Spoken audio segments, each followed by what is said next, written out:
Dead Space Diorama. Now, I've been wanting to do this project for quite some time, and I've honestly never played Dead Space, the video game, but I have seen some walkthroughs and playthroughs of it, which is kind of crazy that I never played the game considering it was in that golden era of Xbox games with Gears of War and Halo 3 and all of those amazing Xbox games back in the day.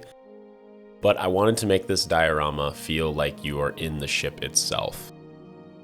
The best part about this is that I'm going to have some figures with Isaac Clarke and some necromorphs going up against him, but I wanted to make it 100% from scratch. I'm using various different plastic pieces that I got from my camera when I bought it. I'm using a bunch of different things like cardboard, EVA foam, and Pink Panther foam, and then just some hot glue and super glue to stick everything together. It's really kind of cool to see it all come together, even though you're just using basic materials that you could literally find for free practically. I mean, the foam and the glue is pretty much the only thing you really have to pay for, I guess the paint as well. But I made a bunch of interesting designs and shapes for this diorama. I wanted to give it a futuristic space type feel, and I put a lot of time in trying to detail it and design it. I pretty much just looked at reference pictures online and got a few different creative ideas on my own, like this vent. I want to have the necromorphs coming out of that vent right there. And then to seal everything together, we're going to be using Mod Podge. Now, if you've been a fan of the channel for a while, you know that Mod Podge, and I guess if you're just a crafter in general, Mod Podge is an amazing material for foam, cardboard, and anything that you need to really become firm in something that's not going to fall apart. On top of that, all my paints for the base is going to be using apple barrel paint. Super cheap, but also a very good and healthy material for this. One thing I definitely need to do is invest into a spray brush because it would save me a ton of time in painting everything. I think I had to do like 2 or 3 coats just to make sure things stick, which adds up to be a lot of time in the end of the day. Now we're moving on to a little bit of painting here with some silver. I want to make some silver parts just to make everything kind of pop out a little bit more.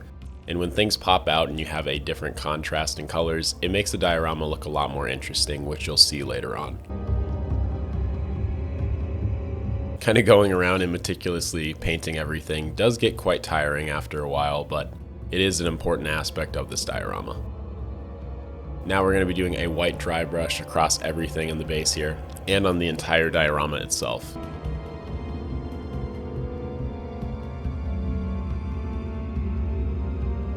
Then we're going to be adding some metal granny grating that I just spray painted to make it look really shiny and reflective.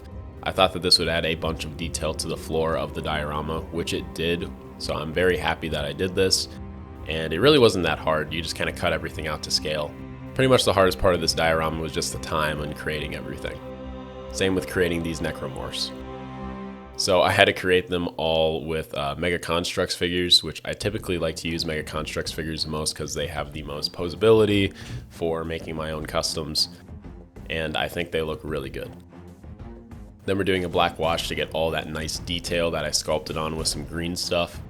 And doing this black wash really just makes it pop out so much more.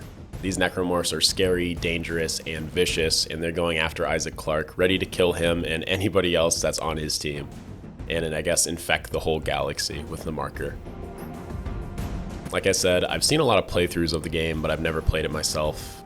I know that I could probably get the newer one on Steam, so maybe on the summer sale I'll do that. To make the blood really stand out a lot more, I'm going to be using UV resin. The UV resin really makes everything pop and make it look a lot more shiny, glossy, and gory, which is extremely important when you have these space aliens that are basically humans, kind of like the Flood from Halo, but just a smidge bit different. Using the UV light, I can just go around and seal everything up. There's our black Isaac Clarke figure, which I actually made a video on my shorts of making him, so if you want to check that out, go check out my shorts. Some of my shorts are pretty good as well. But he's stomping on this necromorph right here, as you can see, and then the blood is gushing out from him. Then we have another one that he just shot as well. And I used some basically pillow like stuffing and a little bit of blue paint to make these shot forms, kind of like the gun that he uses in the video game.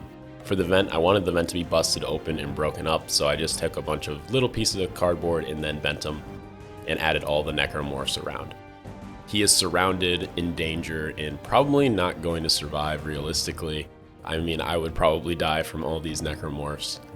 But Isaac Clarke is a hero for a reason, and you know, he somehow makes it out of all 3 of the video games, which is quite impressive. Anyway, that is my Dead Space diorama. I thought it actually turned out really good. It took a long time, a lot longer than I expected, but I also took my time with it, so it was a lot of fun. Anyway, don't forget to leave a like and subscribe if you enjoyed. Put a comment down below in whatever you want to see next, because I always like to make new fun projects. I'm going to try to branch out and do more things than just Halo, even though Halo is kind of my bread and butter, and I'll see you guys on the next one. Enjoy.